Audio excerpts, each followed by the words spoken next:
We had held another interesting conversation with Chandrajit Banerjee, the Director General of CII, and Kamal Bali, Chairman of CII National Committee on MNCs, about how this budget is going to impact the economy, markets, and much more. Let's listen into that slice of conversation.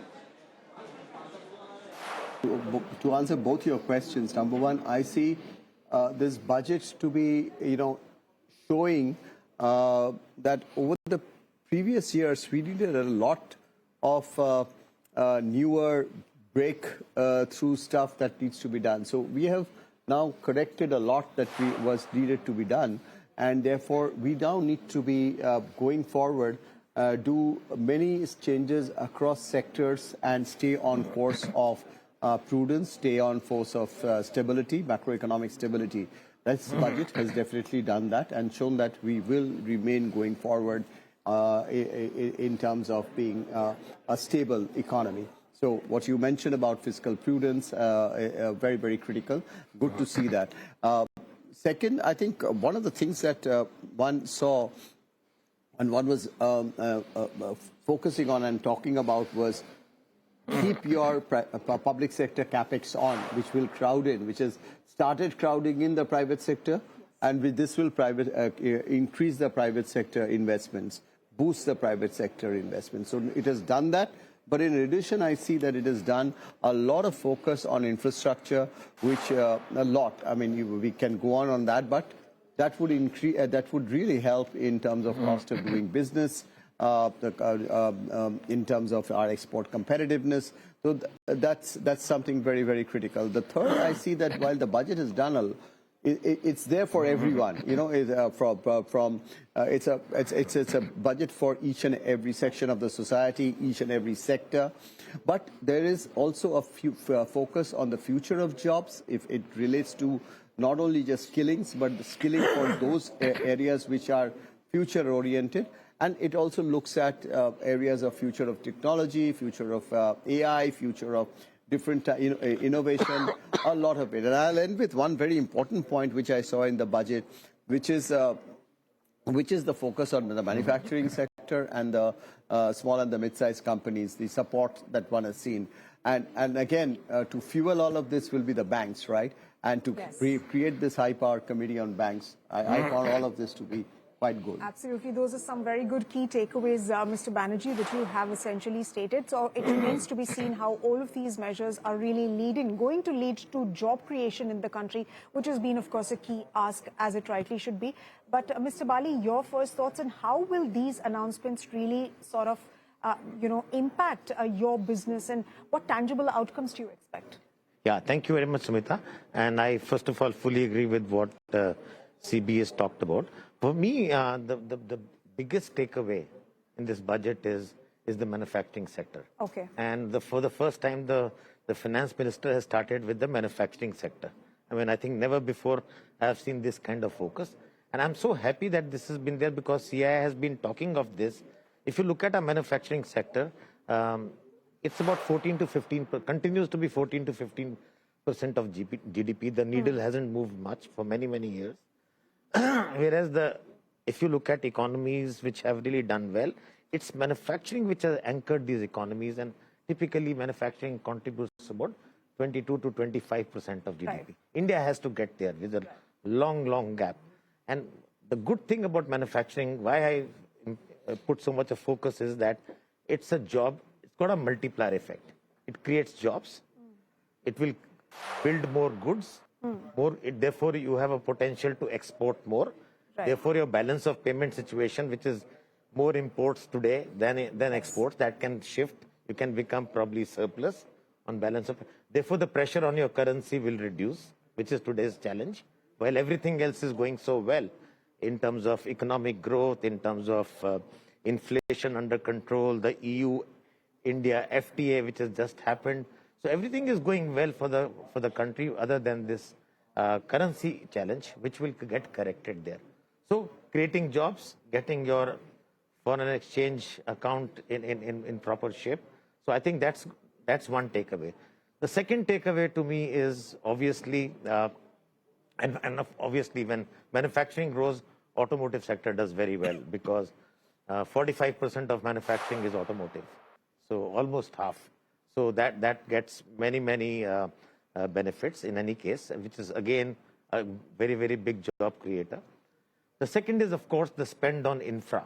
And as CB rightly said, that over the years, this spend has been continuing.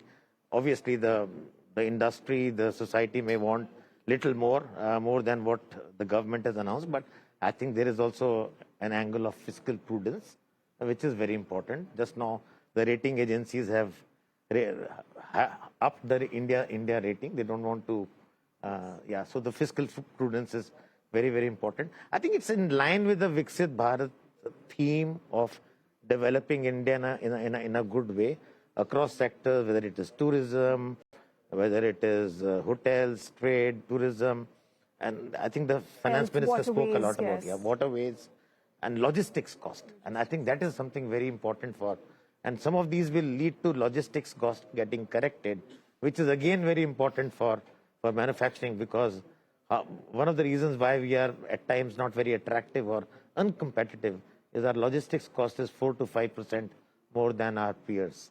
We need to correct that as well. So overall, in my view, good budget. I love the manufacturing How would you rate it on 10?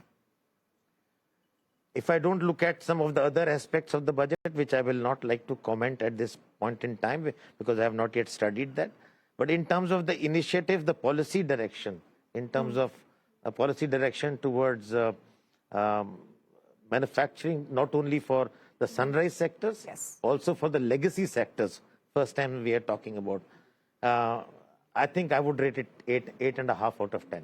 Okay, 8.5 on 10. Mr. Banerjee, you? I'm really not an expert on rating numbers. You have to. But I can say it's prudent. I can say it's future-oriented. I mean, staying on course of our basic, the vision of Viksit Bharat. I think, and number 3, I think it's a budget for all and no shocker in the budget. So I think it's a very good and prudent budget. So policy continuity is something that both of you gentlemen are hinting at with respect to this particular budget. However, there are many who are suggesting that the government has not really taken any massive risks. It's just been continuity that the government has decided to go ahead with without taking any massive risks, given the kind of global environment that we're seeing. But Mr. Banerjee, if we talk about the deliverables or the announcements that have come in this budget, we did see one of the key asks by CII was to essentially give an exports boost as well, right? Given the kind of trade disruptions that we're seeing, the US-India deal hasn't really happened.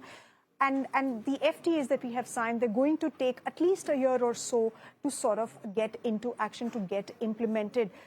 But the push to MSMEs along with the kind of, exports boost, do you think that is enough, or something more needs to be sort of taken up by the government as far as giving a boost to exports is concerned during these trying times? So, number one, I see in the budget itself, there is a lot in terms, which has been done in terms of the inverted duty structure corrections, which itself helps exports and which helps our competitiveness on manufacturing. Number 2, as we discussed, there's a lot in terms of seeing to it that ports, towns, containers, etc., are given boost to. Which again, what does it happen? It just really helps ease of exporting, cost of exporting. All of that is well facilitated. And number 3, you see, while yes, of course, EU FTA was very recently signed, but we should not forget that we have also signed quite a number of trade agreements with a few other regions and countries in the recent past. And those, the positive effects of those are already kicking in. And yes, the global challenges that have been now thrown in with certain quirks which have taken place.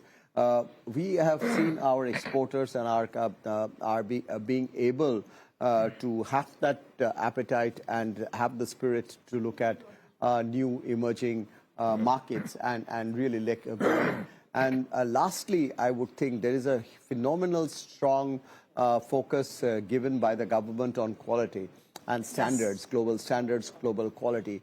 That was very much important. While we are competitive as an industry, that itself makes us look at the world towards